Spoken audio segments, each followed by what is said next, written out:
What's up, everyone? Welcome back to the channel. For those of you that are new here, my name is Sheridan. This is my wife, Blue, and our channel is Color Me Conway. Color Me Conway! We are on day 12. It's the last day of our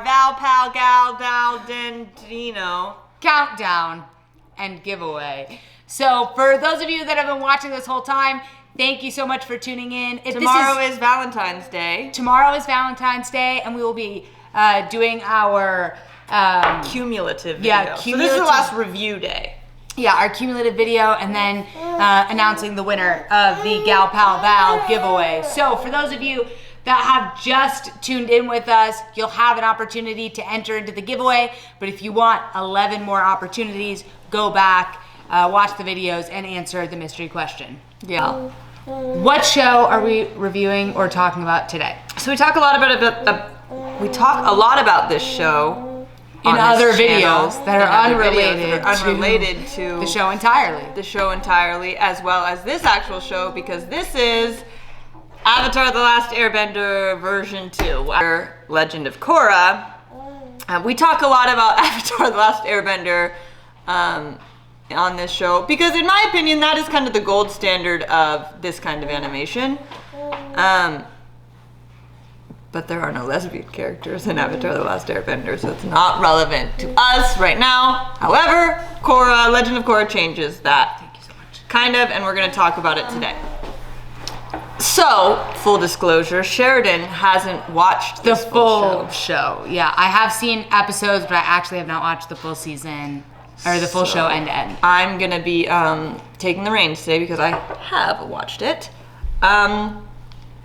And Korra is in the relationship that we're talking about, if you can call it a relationship. This topic might be a little controversial because I know a lot of people love this relationship, and I'm not one of them, and I'll get into why. So let's talk about screen time. Korra is on the screen a lot because the show is about her. Asami is kind of on the screen a lot. She's not... Is she like a secondary character? She's a main. I would call her a main character. Definitely, but... Yeah, I would definitely call her one of the main characters, but there's a lot of like main characters and different plots going on. She is a significant character in the show. Okay. After season 1, especially, you don't see them on screen a lot together. And you definitely don't see them as a couple, really, ever in the show. I would even hesitate to call this a canon couple, but people really, really like this couple, and we'll talk about that in the impact section. So what's like anticipation then, you know? Category 2. Category 2. Anticipation. I would say this is kind of a mixed bag. I don't think there's much anticipation at all. If I was like watching this show and being a lesbian, I might say, whoa, it'd be dope if those like two badass ladies got together. But I don't think it goes really any further than that. There's nothing that validates that feeling to me. There's no like moments that make you think it could happen. There's no pressure of the hands. There's no push up against the wall. There's no prom like so many of these shows do. Random blushing. Not that I see. Okay. And I recently rewatched this show to kind of check myself because I'm in a lot of like online communities for some of these shows, and there's a lot of love for this relationship, this Korra and Asami. I don't actually know what their ship name is. God, wow. Hopefully you didn't get it wrong. I know. But like for example, Korra in the first season dates a guy outwardly. I remember that. Yeah, you've seen that part. And gets kind of jealous. There's a lot of like aspects. I mean, that is a big plot point of the first season, is this relationship with her and this guy. And there's nothing like that for Korra and Asami. It's literally a handhold off into the sunset at the end of the show. So it felt out of place.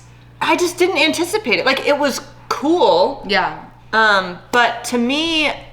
Yeah, okay, that's a good clarifier. Like, you weren't mad at it, but it wasn't something you were like longing for because you thought the show gave you expectations that it could happen. Okay. Yes, absolutely, 100%. All right, then impact. So this, I think, is where Korra and Asami is gonna get some points back. People really found this relationship impactful. It is a Nickelodeon show. It's a kid's show. Her? Are you laughing at her? Nickelodeon. Oh, Sheridan thinks I say Nickelodeon wrong. You tell me what you think. I think it's Nickelodeon. Nickelodeon. Nickelodeon. Apparently there's a D in Nickelodeon. We'll let the viewers decide. We're also feeding our baby. I don't know if you all realize. That's what I'm doing.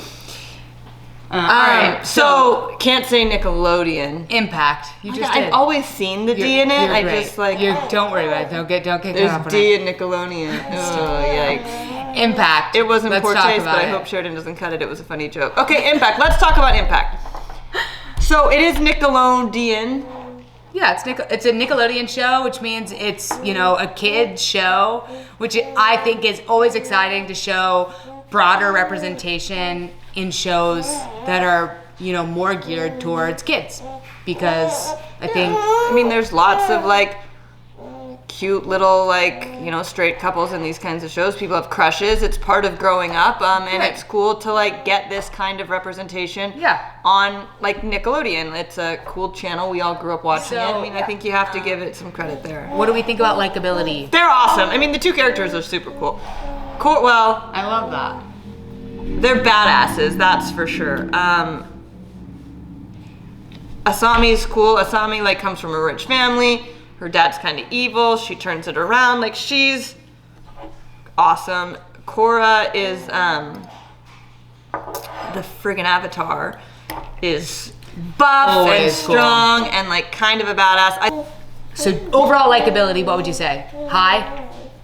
Mid-high, yeah, I like them. And do I like them together? I don't know. So that's gonna maybe take some points off. But individually, I think they're likable. Okay, and then let's talk about overall show. Yeah, let's talk about the overall show. So I'll leave that to you then. Well, what do you think of the show? When you watched it for only one season and then didn't continue watching it, did you like it? I think the show is good, but I think, to your last point, it's just not the Avatar. It's not Avatar: The Last Airbender, that's for sure. And I love that, obviously, it's a female Avatar. That's so cool. And, I would say, the show is good to me, but I just, I don't know. I wasn't, hooked to the point that, I don't know what came up that I stopped watching. Well, and now I think I can help you.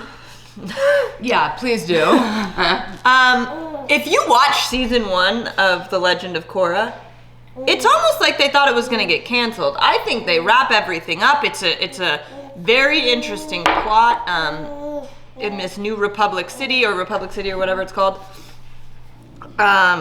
There's this tournament type thing, and there's a lot of resolution that happens in season 1. And so you almost are, it's like they but they take care of the big bad guy, so it's almost like when you go into season 2, it's where are they going to go with it? And it's a completely different vibe of the show. All of a sudden they're talking about the spirit world, they're in the Ice Kingdom rather than Republic City, and it's just it's a different show. It totally changes. And I think that to me the show didn't feel cohesive. When you watch the full thing, I loved the first season, but I think it almost got off track a little. I don't know what it was exactly. Yeah.